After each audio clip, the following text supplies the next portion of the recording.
I'm playing Mothman, 1966, I believe is what that says. It's kind of curious to me that it says Mothmen, like plural. I never thought about there being more than one Mothman. How exciting. Let's continue. Let's do it.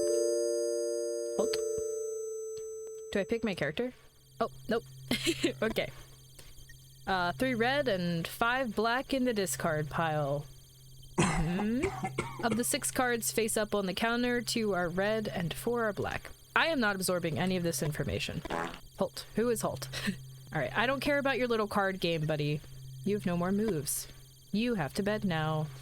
Oh, I'm not a gambling man. I am not a man. I also don't like cards. Red. So many black cards drawn, it feels natural to choose red. Obviously, that's why I did it. Numbers should be on your side. Even though you've already chosen, you decide to stay away from the counter. You can't bear losing again. You think of your grandma, Elsie, trying to win at solitaire for over 60 years. Solitaire is not a difficult game to win. What do you mean? Am I missing something? Solitaire is like one of the first games I ever played on a computer. That and fucking Minesweeper. And Mahjong. Oh my god. Only the greatest. I'm an original PC gamer. Thank you. You take a deep breath and keep sweeping. Damn, that card game triggered you, man. Elsie's been paralyzed from the waist down since she was 21. Your mom was only 2 months old. That's so sad. Oh, she passed away? Oh. All right. The winter Elsie taught you to play solitaire. Why are you referring to your grandmother in first name? Your parents and sister had been dead for almost a year. What the fuck happened to this man? You'd already begun to forget their faces. How did you forget their faces after a year? I have so many questions that are not going to be answered, don't I? Although you cook for her, do her laundry, bathe, and even dress her, it still feels like she's the one taking care of you. You close your eyes and almost feel Elsie stroking your hair. I feel like you have a weird relationship with your grandma, buddy. Is this man okay? Also, how old is he? Suddenly the bell rings, you feel invisible force trying to drag you into the present. No, fuck you. You know what? We've all been here when you work retail and a customer comes in and you're going through something and you're like, I need a minute. Stay a few more seconds, see? At the edge of her bed. The bell keeps ringing. Now you know it can't be a customer. See, that's why we didn't even look. I knew that. Those kids. Yeah, I know, man. That's how I feel. Yes, old man yells at cloud. You justify yourself, thinking they might be the ones who got into your garage that night. Stole some parts of the replica machine gun you're building. Is Holt okay? Alrighty. The kids yell at you, old freak. I wish that children on bicycles would call me that as they streak away laughing. Deep down, you know that it can't be them. How would they know which parts of the machine gun were worth stealing? Anyway, your guard dog's been brought over a few days. Your guard dog? Like your pet dog or like a separate dog you bought just to guard your machine gun replica? Check the hose. What? What hose? Check the hose, man. Think about what someone told you at the bar about replacing the hose with a thicker one so that it could only be activated by the weight of a car. What's the hose? Oh, sorry. Oh my god, look at him up there. He's so cute. I don't know what this hose is. What happens if the kids jump with their bikes and land on top of the hose with one of the wheels? The kids are always trying to find some way to bust your balls. Go back inside, Holt. You try to calm down. You look at the shelves and think of the solitaire your grandma taught you. This is a weird game. Your grandma always said that everyone has their place in the world. And that people keep dancing around in it without ever reaching it. I don't disagree with Elsie. I almost forgot her name. To win this solitaire, you have to stop dancing. Stop dancing with children, Holt. Sorry, I'm trying to keep the cursor off because it's annoying. You scratch your head. Well, I just scratched my face. Oh my god, Holt, we have so much in common. Our shitty hairstyles right now, too. 3 men in black are staring at you. Ew. Through the window, you see a black Cadillac by the pump. Yes? His little face. Look at this guy. Ew. The pixel art. Oh my god. Yes, says the founding father. The moose. The moose? After a few seconds of not receiving any response, you decide to break the silence. Give them the directions. Continue straight until the first crossroads and turn right. After a while, you'll see the bar. I figured it was a bar. Past the barn with the painted cross. No thanks. The moose. Oh. You bought a woman a whiskey. You told her the dream about your grandpa. A chill runs through your body.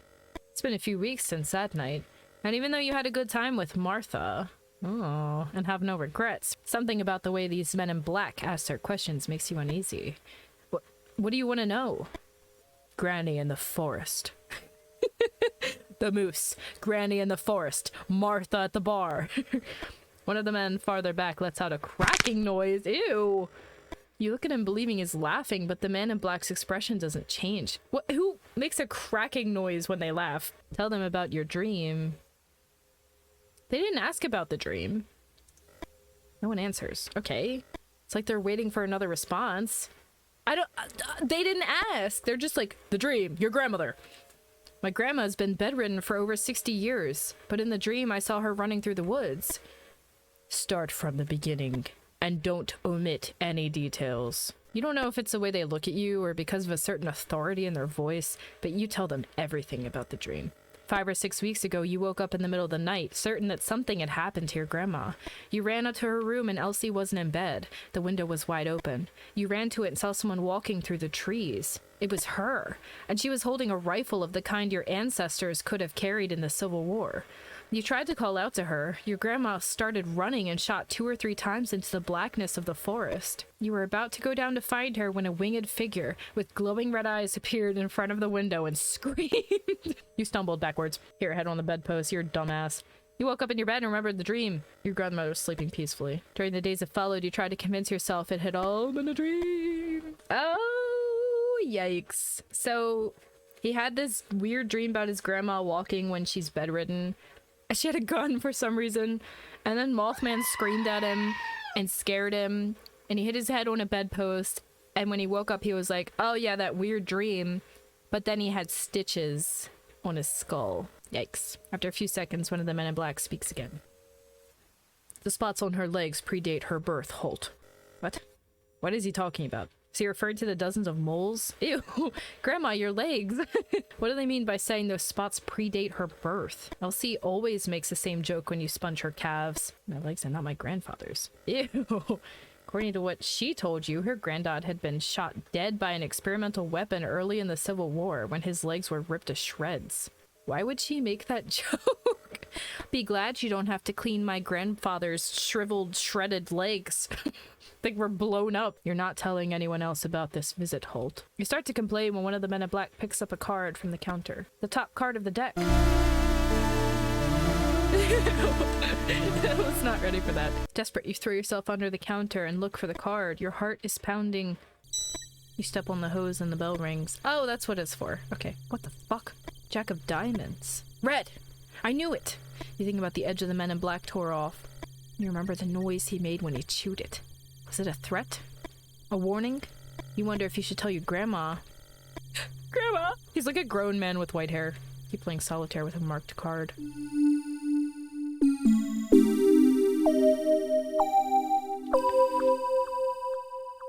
Yikes. Grandma, please. Let me cup. Isn't it cute? Lee. I get to be Lee. Here I am. Here we are. Yes. What's wrong? I told you, it's nothing. Victoria looks into your eyes, and you feel that she's a lizard person. Look at that picture. What is happening? What the fuck? It's just a bat. Calm down. Something hits the Mustang's antenna. Oh, the hell is that? Yeah, stop it. You both deserve to die. It's a bat. The animal had hit the antenna and somehow got entangled. What a dumb fucking bat. You can't believe it. What are the odds? That's like true. What the fuck? Some advanced echolocation system like a submarine sonar? They sure do. It's a no from me. It's just a coyote. They're small. They're not gonna bother you. He wants the bat. He's not interested in us. Yeah, exactly. We're scavengers. You hear a growl that quickly multiplies. Oh. Well, interesting development. I am very well, thank you. Thank you for asking. How do you do? I hope you are well too. It's not the first time you faced coyotes in the woods, but you aren't taking any chances. Make lots of noise, wave your arms around, sure. One of the coyotes in front of you approaches. what would be the worst outcome? Because he said you're supposed to yell and gesture. I think you should just run to the car. Ah, yes, very good. That's what I wanted. This guy does soon join the feast. Retry. The cheek, the nerve, the gall, the audacity, and the gumption.